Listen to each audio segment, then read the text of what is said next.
नमस्कार, are Nayak Hindi education में आप सभी का स्वागत है। आज हमारे अध्ययन का विषय है नाथ संप्रदाय। तो चलिए इसका अध्ययन करते हैं। नाथ संप्रदाय के अंतर्गत हम उनका अर्थ, परिभाषा, विशेषताएं, महत्व को जानने का प्रयत्न करेंगे और उसके साथ ही इसके जो प्रमुख संप्रदाय के प्रमुख व्यक्ति या कवि हैं इसका भी हम अध्ययन करेंगे।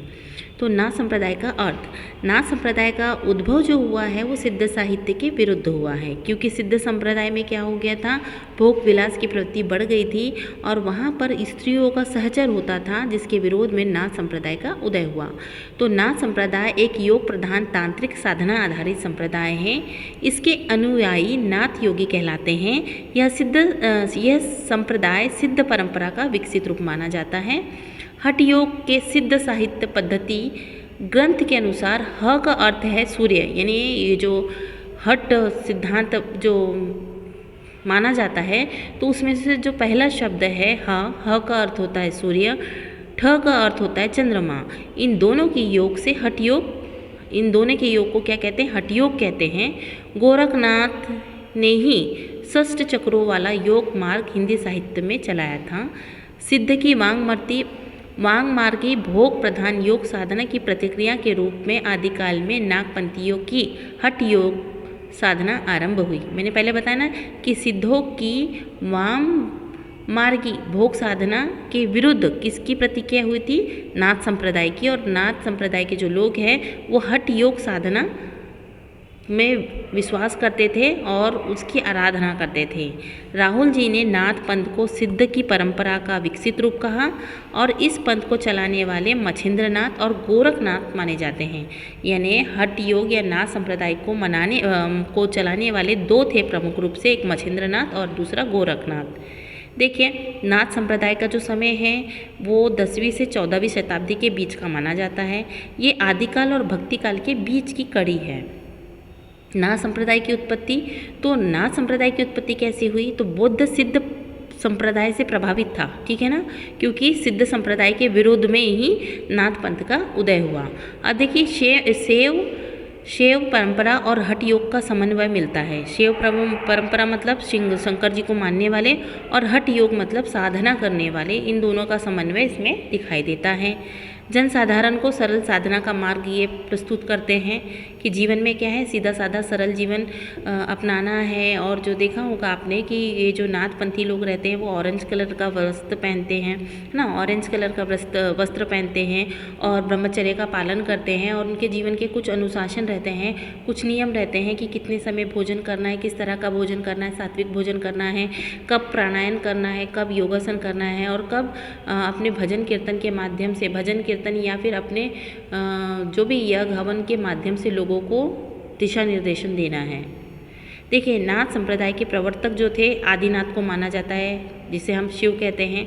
तो ये नाथ परंपरा के आदि गुरु माने जाते हैं। मच्छिंद्रनाथ ये प्रथम मानव गुरु हैं और गोरखनाथ क्या है, प्रमुख आचार्य और प्रचारक थे, ठीक है। अभी नाथ संप्रदाय की प्रमुख विशेषता क्या है कि नाथ संप्रदाय को मानने वाले की प्रमुख विशेषता है कि हठ योग और काय साधना को प्रमुखता से वो मानते हैं, ठीक है। हठ योग के अंतर्गत वो क्या करते हैं, योगासन, प्राणायाम और योग सिद्धि के माध्यम से क्या करते हैं, अपनी इंद्रियों को जागृत करते हैं। देह को साधना का माध्यम बताया है कि ये जो शरीर है ये क्या है, हमें इससे, हमारे शरीर से क्या करना चाहिए, साधना करनी चाहिए और जितने भी है जो भी योगासन प्राणायाम के माध्यम से हमारी योग इंद्रियों को जागृत करना चाहिए और उसे प्रबल और सबल बनाना चाहिए, ये इनका प्रमुख उद्देश्य था। और ये जो नाथपंथी लोग हैं ये गुरु के महत्व को अनिवार्य मानते हैं, क्योंकि गुरु के बिना ज्ञान अधूरा है। जाति भेद और कर्मकांड का विरोध करते हैं ये लोग। गृहस्थ और संन्यास का संतुलन, क्योंकि गृहस्थ और संन्यास का संतुलन स्थापित करते हैं और ज़्यादातर तो संन्यास को ही महत्व दिया गया है। प्रतीकात्मक और रहस्यमय भाषा है इनकी, जो भी है ना, जो भी हवन यज्ञ और जो भी करते हैं, ये तो इनकी जो भाषा है वो एकदम रहस्यात्मक लगती है और ये अलग अलग प्रतीकों का प्रयोग करते हैं। और व्यवहारिक जीवन की दृष्टि से इनका जीवन सरल सादा रहता है और ये मोह माया के बंधन से परे होते हैं। नाथ संप्रदाय की साधना पद्धति कैसी है, तो मैंने वही बताया कि हठ योग का पालन करते हैं, इन्हें योगासन प्राणायाम वगैरह ये सब करके अपनी कुंडलियों को जागृत करते हैं।